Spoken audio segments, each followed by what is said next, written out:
Good morning, students. So we have studied about the Werner's theory, and we have also studied how to draw the structures based upon the Werner's postulates. So now this is a question based upon Werner's theory. We have the complex COCl3 dot 6H2O is treated with excess of AgNO3 solution.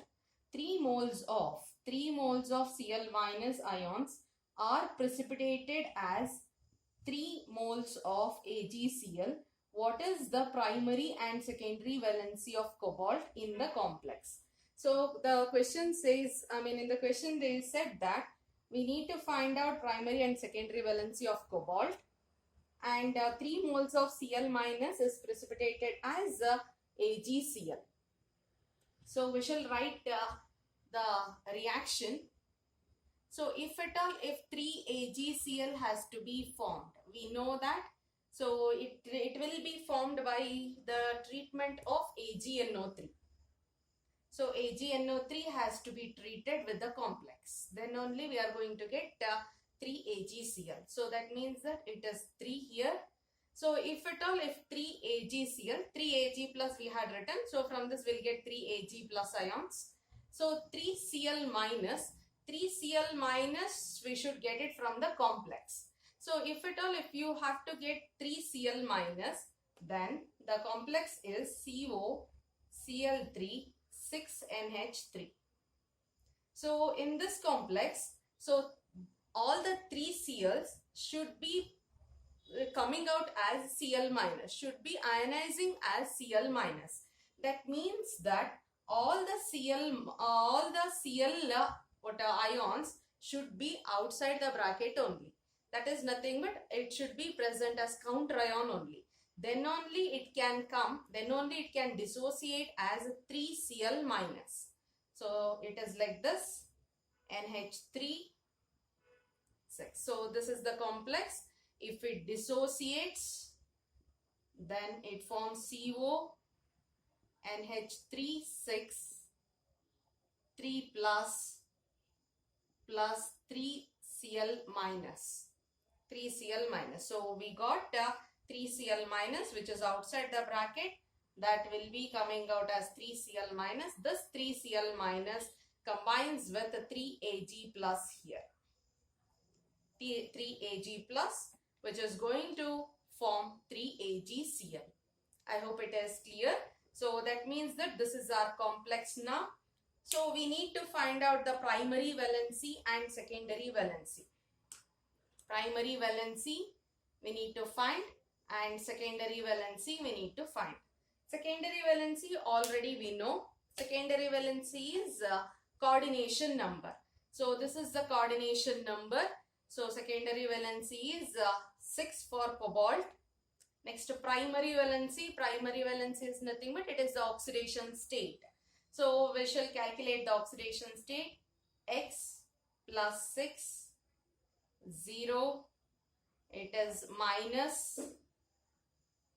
minus 1 into 3, that is equals to 0. For this complex, X is equals to plus 3.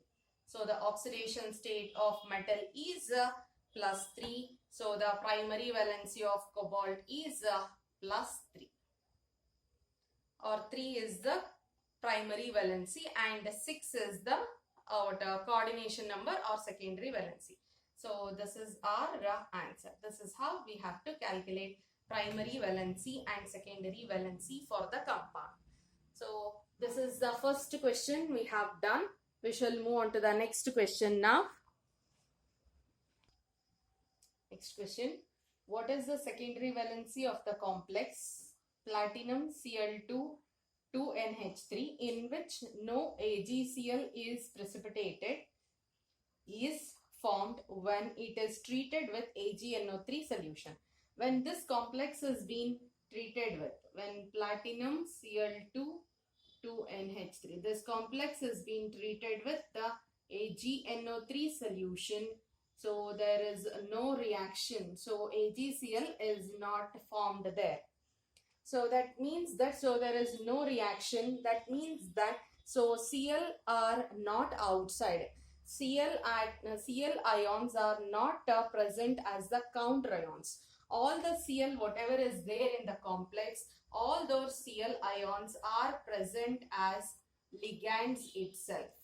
All of them are present as ligands itself. So this is our complex. This is our complex. So no Cl is outside. All the Cl ions are so inside only it is. So now NH3 you can't write out because whatever we are writing out, so if at all, if might be either whichever ions, whatever we are writing out as counter ion, that counter name itself says counter ion it is. So it should be negatively charged or it should be positively charged. This is used to nullify the charge on the complex. If at all, if it is not charged, then there is no requirement of this part only. There is no requirement of counter ion, or that whatever the things are there, we don't call that one as counter ions there. So remember always, so if at all, if it is should be a counter ion, it should be charged in nature. So NH3 cannot be outside. So this is the formula of the complex. That's why NH3 full, that is 2 molecules of NH3 is inside, 2 Cl also inside.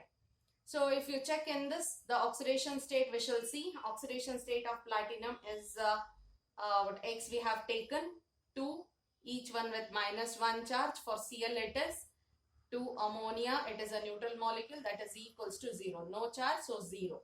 X is equals to -2, shift that one, then it becomes +2. So oxidation state of platinum, that is a primary valency. Next, secondary valency of platinum, that is platinum +2 is 2 + 2. Both are monodentate ligands. So each one will be forming only one bond. That means that 4 coordinate bonds will be formed by these ligands with the metal platinum. So 2 + 2, it is 4. Secondary valency is 4 here. So the question is also what is the secondary valency of the complex, they said. So secondary valency or coordination number, it is 4 there, and primary valency is 2. So next we'll move on to the next part. That is like this. These are the few simple problems will be asked based upon Werner's theory. In theory paper, it may come, may not come. Usually problems are little less only, but we can expect the postulates in the board paper. So next we'll move on to the next we have limitations. What are the limitations of Werner's theory, we shall see. So the limitations of Werner's theory are first thing, that is only few transition metals could able to form complexes, but the remaining couldn't able to do or couldn't able to undergo the reaction to form complexes here. So why it is happening, Werner couldn't able to explain about that one. So that is the first point. Next thing is it couldn't able to, that is only few metals. So I will be writing that one in a point.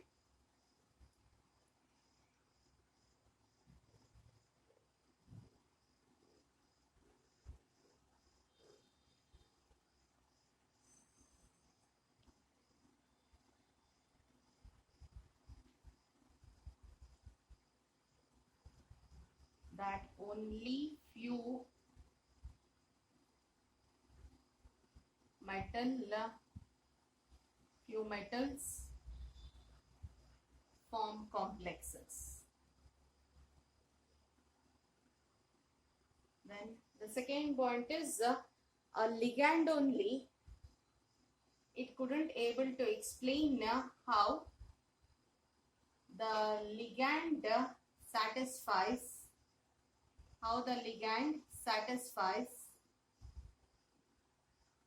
both primary and secondary valency. Both primary and secondary valencies. So this is one of the very important point. in the beginning only when we were discussing about the theory, I said you to observe only for the first compound.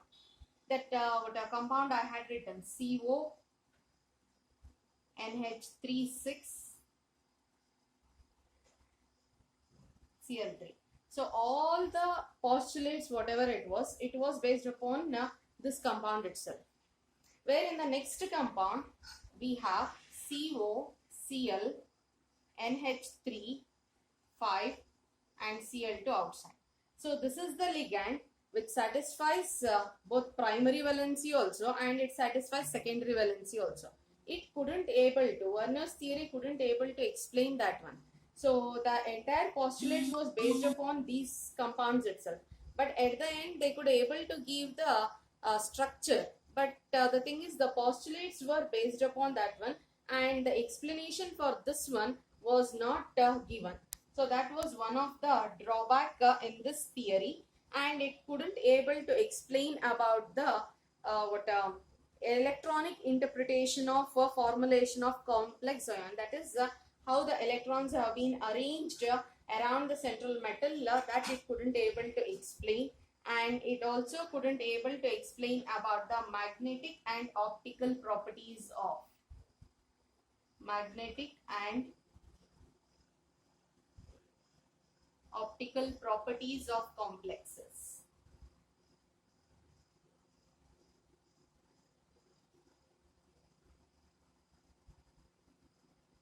So the first limitation, it couldn't able to explain why only few metals form complexes. So second one, it couldn't able to explain about the how the ligand only satisfies both primary and secondary valencies. And third one, magnetic and optical properties of complexes, it couldn't able to explain. And the fourth point, one more you can add, that is electronic interpretation of formulation of complex ion. So that also it couldn't able to explain. So we know that already we have studied what are many theories.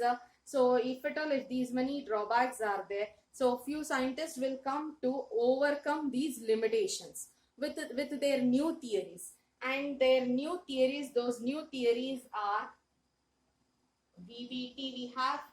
So VBT also have some limitations. That limitations have been overcome by CFT, that is crystal field theory. So we have a ligand field theory.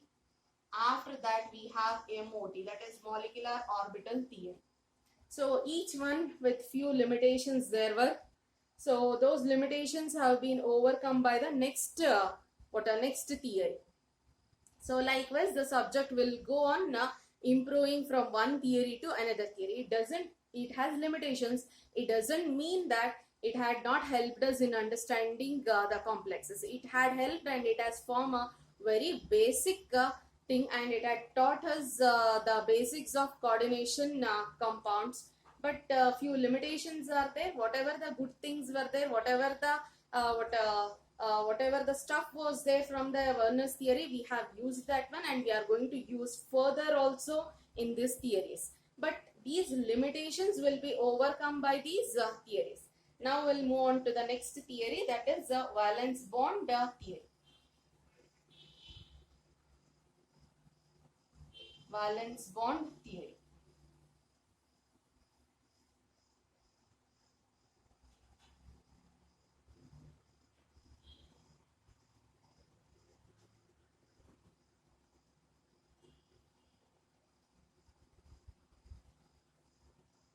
Valence bond theory, in short, we name that one as VBT. So it was Pauling who had given few important and few basic things or few major points regarding this valence bond theory. So in this theory we are going to discuss much about the bonding here. So how the bonding between the bonding in the coordination compounds, that is in ligand and central metal, we are going to discuss here. So Pauling in the year 1931 So he had given few important, he studied the coordination compound and the limitations of Werner's theory, and he had given few important concept based upon the bonding in coordination compounds, that is bonding between the ligand and the metal. He had discussed. We shall see what are those things. So how it is, how he is going to analyze the bonding between the metal and the ligand. So according to valence bond theory, so these are few important postulates. So first we'll discuss, or first I'll explain how the concept is. Then we'll write point wise those postulates in a simplified manner. So first thing what he said is, if at all, if there is an bond between the coordinate bond between metal and ligand, if it is there, the ligand has to donate a pair of electron to the central metal atom. So that was the first thing. So remember, we have studied all these things in the beginning only, beginning of the chapter only we have discussed this one. But it was 1931 where according to valence bond theory only this was formulated. So if at all, if there is an bond, so if there is an coordinate bond between the central metal atom and the ligand has to donate, it has to donate a pair of electron, donate a lone pair of electron to the metal atom. That was the first point. So ligand should donate a pair of electron to the central metal atom to form an coordinate bond between the ligand and the metal. Next point, if at all, if the ligand is donating a pair of electron to the metal, then metal should accommodate those electrons. So how it is going to accommodate? It should accommodate in such a way that, so, or it should have some vacant orbitals in it. So it should possess, metal should possess vacant orbitals. Vacant orbitals. So this is the second point. Metal, if at all, if it has to accept the electron, then it should possess the required number of vacant orbitals. What is that required number of vacant orbitals? So we shall mention that one here. Required number of vacant orbitals. Required number of vacant orbitals indicates coordination number. How many coordination number is there in a complex? What is the coordination number? Those many vacant orbitals has to be arranged by the central metal atom. So it has to arrange the required number, that is coordination number. If coordination number is 6, then the metal should arrange for the 6 vacant orbitals. So if it has 6 vacant orbitals, so ligand will donate 6 lone pair of electrons to it, and with each lone pair it will be forming a coordinate bond with the central metal atom. So this is the second point here. So now if at all, if it is having a vacant orbital, required number of vacant orbital is there.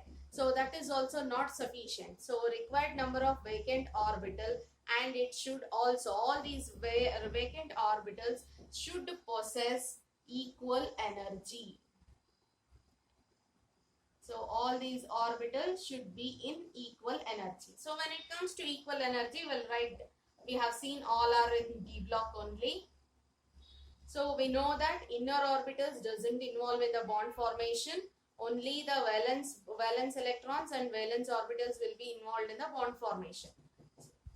In D block, 3D is the valence orbital. 3D we have 4s orbital and we have 4p orbital. Or we have 4d also we have. Those also can involve in the bond formation. So in this case, 3D has different energy, 4s and 4p has different energy. So if at all, let us consider in 3D 2 orbitals we have taken. We have seen, we have come across that is somewhere I had written DsP2 hybridization. D I have said.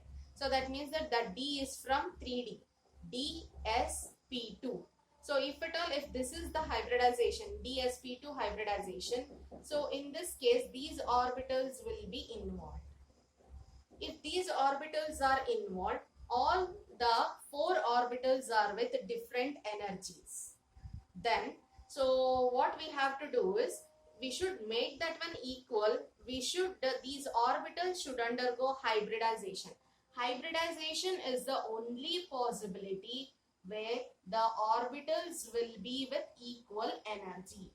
These orbitals should undergo hybridization, and it will be forming hybridized 4 hybrid orbitals, and all the 4 hybrid orbitals are with equal energy. I hope it is clear. So the metal will be accepting a pair of electron from the ligand.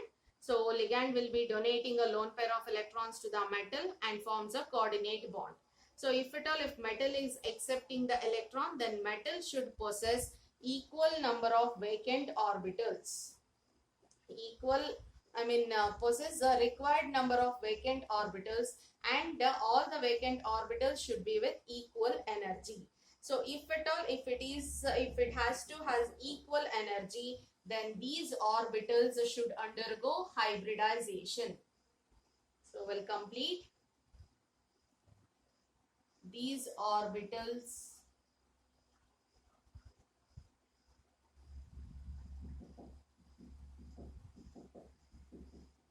should undergo hybridization.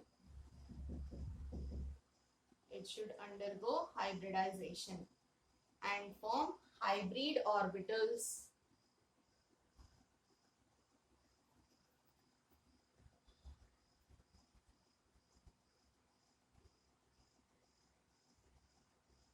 Hybrid orbitals with equal energy. Now what happens? Now we have in the metal, so I will read it out, check. So metal should possess required number of vacant orbitals, and all the orbitals should be with equal energy. These orbitals should undergo hybridization and form hybrid orbitals with equal energy. It is equal energy. So now all the orbitals are with equal energy. Now what happens? So we have vacant hybrid orbitals. Now if coordination number is 4, we have 4 hybrid orbitals are present. So each one will be accepting a lone pair. Each one will be accepting a lone pair. When ligand approaches the metal, then each one will be accepting a lone pair of electrons from the metal atom. So it is the ligand. Ligand will be approaching the metal, and each one will be accepting a pair of electron from the metal atom, and it will be forming a coordinate bond. It will be forming a coordinate bond. So hybrid orbitals, empty hybrid orbitals, ligand will be donating a pair of electrons to it, and it will be forming an coordinate bond. So coordinate bond is being formed between the metal and the ligand, and these bonds are with equal strength. These are with the equal strength. Equal strength, and one more important thing, they are directional in nature.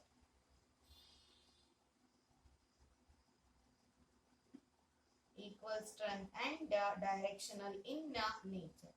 So what you should remember, metal ligand bonding, that is coordinate bond. Ligand is donating a pair of electron to the metal.